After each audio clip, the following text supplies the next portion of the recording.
que es nuestro primer curso virtual que realizamos desde el Departamento de Docencia del Hospital Perrando y que está dirigido a todos los profesionales del sistema público de salud de la provincia del Chaco, en particular a nuestros residentes concurrentes.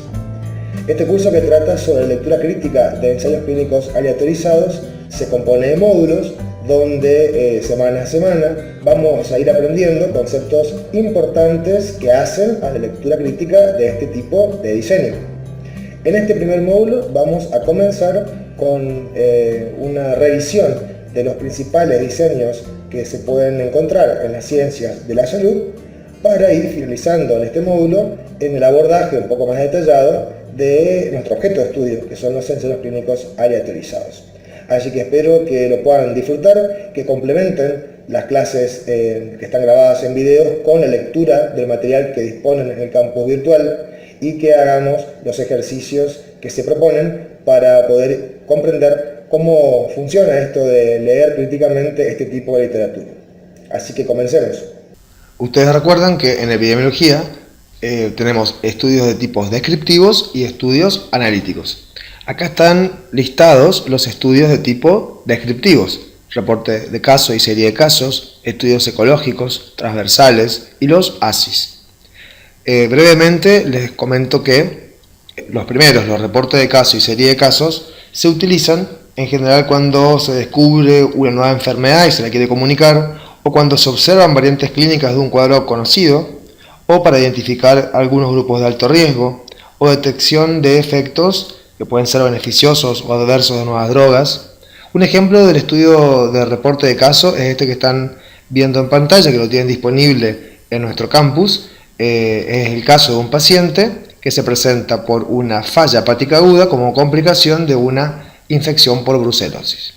Luego tenemos los estudios ecológicos, cuya característica principal es que estudian como unidad de análisis conglomerados poblacionales. Estos estudios son fáciles y sencillos de realizar, son baratos, pueden servir para analizar cómo cambia un evento de salud en series de tiempo y pertenecen a este tipo de diseños descriptivos cuya gran utilidad es la de poder generar hipótesis que luego deben ser testeadas con diseños analíticos.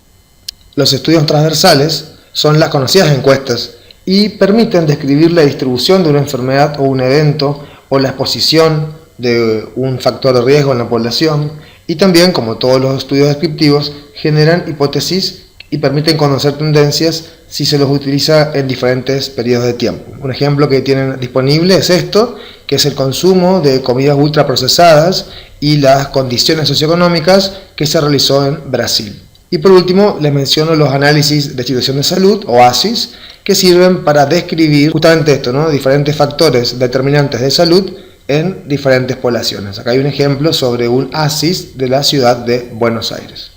Bueno, pero nuestro curso tiene que ver con otro tipo de estudios, que son los ensayos clínicos aleatorios. Por eso voy a pasar esta parte rápidamente. Ustedes la tienen en la bibliografía bien desarrollada para que la puedan estudiar con más tranquilidad, y pasemos a los diseños de tipo analíticos. Los estudios analíticos se clasifican en dos grandes ramas: los estudios observacionales, que vamos a encontrar aquí a los estudios de casos y controles y a los estudios de corte, y los estudios experimentales, donde encontramos finalmente el objeto de nuestro estudio, que son los ensayos clínicos aleatorios. Antes de dedicarnos de lleno a este tipo de diseño, que es el motivo de este curso, les voy a comentar brevemente algunas características de los estudios observacionales para que después sepamos diferenciarlos. Los estudios de casos y controles tienen un esquema similar al que les muestro ahora. Ellos presentan dos grupos: un grupo con el evento, acá puse con la enfermedad, pero es con y sin el evento en estudio.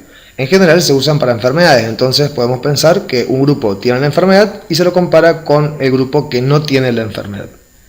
Y de forma retrospectiva, es decir, hacia atrás en el tiempo, en cada grupo se averigua si ellos estuvieron expuestos a uno o varios factores de riesgo en el pasado.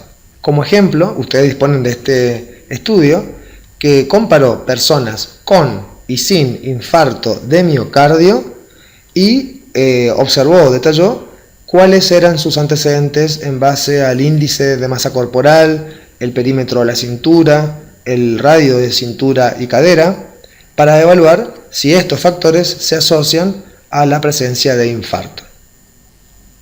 En cambio, los estudios de cohortes siguen este tipo de diseño general. Ellos parten de dos grupos que son seleccionados en base a que tengan o no un factor en estudio y son seguidos en el tiempo para evaluar el desarrollo del evento que se pretende estudiar. Por ejemplo, este estudio que evaluó los hábitos alimentarios de una cohorte y la siguió en el tiempo para evaluar la mortalidad por diferentes causas y si esta mortalidad se asociaba a estos factores de riesgo, ¿no es cierto? Por ejemplo, el uso de carne, el consumo de hierro M, nitratos y nitritos en un estudio que se hizo en Estados Unidos. Finalmente tenemos los ensayos clínicos aleatorios, que como ustedes observan son muy parecidos a los estudios de cohorte, pero que se diferencian de ellos porque la población de estudio es aleatorizada a tener o no tener un factor de exposición. Esta población es seguida en el tiempo para evaluar la tasa de incidencia del evento que se está estudiando hacia el final del estudio. Los ensayos clínicos aleatorios son un ejemplo de los ensayos experimentales.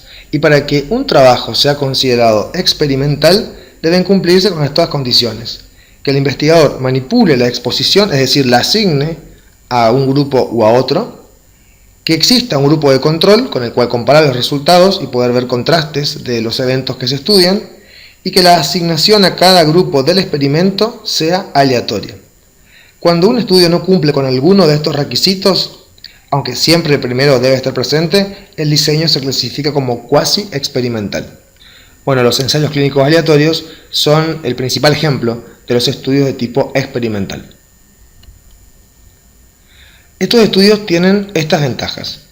Permiten un alto grado de control de las variables por parte del investigador, es decir, al ser prospectivo, los investigadores pueden ir midiendo exhaustivamente cada una de las variables que sean de su interés.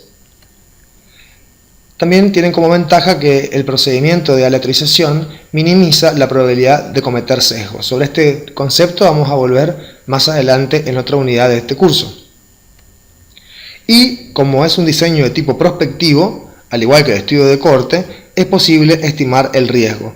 Y la posibilidad de estimar el riesgo nos permite realizar cálculos de suma importancia, que son lo que vamos a estudiar en este curso virtual. Pero, sin embargo, los estudios de este tipo también tienen desventajas. Una de estas desventajas es que los resultados de un estudio de tipo ensayo clínico aleatorizado pueden ser poco generalizables y eso afecta la validez externa. Y esto ocurre cuando existen criterios de selección o de ingreso al estudio de personas o de pacientes que son tan seleccionados, tan estrictamente seleccionados por diferentes variables, que luego los resultados pueden tener algún tipo de problemas para poder aplicar a los pacientes de la práctica clínica habitual. Esto lo vamos a ver en las últimas unidades del curso. Otra desventaja es que los estudios de tipo ECA tienen alto costo y tiempo de seguimiento. Y como son estudios de tipo prospectivo, en el tiempo, supongan que ustedes están haciendo un estudio de tipo ECA que dure 5 años. Bueno, en esos 5 años, los participantes que habían comenzado en el estudio pueden perderse, pueden ocurrir pérdida de participantes o puede ocurrir falta de adherencia al tratamiento testeado. Entonces, un participante que al principio estaba tomando la medicación que le fue asignada, luego puede dejar de tomarla. Y eso, así como la pérdida de participantes en el tiempo, afecta los resultados del trabajo. En las últimas clases de este curso vamos a aprender qué se puede hacer cuando un ensayo clínico aleatorio sufre este tipo de problema. En este curso vamos a utilizar como ejemplo, en todo el desarrollo de este curso, este artículo que está disponible en el campus, que fue publicado en la revista New England Journal of Medicine. En este artículo, 1.241 pacientes que estaban sufriendo shock séptico fueron aleatorizados a recibir hidrocortisona con fluorocortisona o placebo. y luego de 90 días de seguimiento se observaron en el primer grupo, es decir, en el grupo expuesto al tratamiento, 264 muertes de las 614 personas que habían recibido la medicación y 308 muertes de las 627 que habían recibido placebo. Vamos a aprender en este curso cómo podemos interpretar todos estos resultados y qué implican estos resultados en la práctica clínica. Y así llegamos al final de esta presentación, que ustedes deben complementar con la lectura del material que está disponible en el campus y con los ejercicios que vamos a realizar ahí.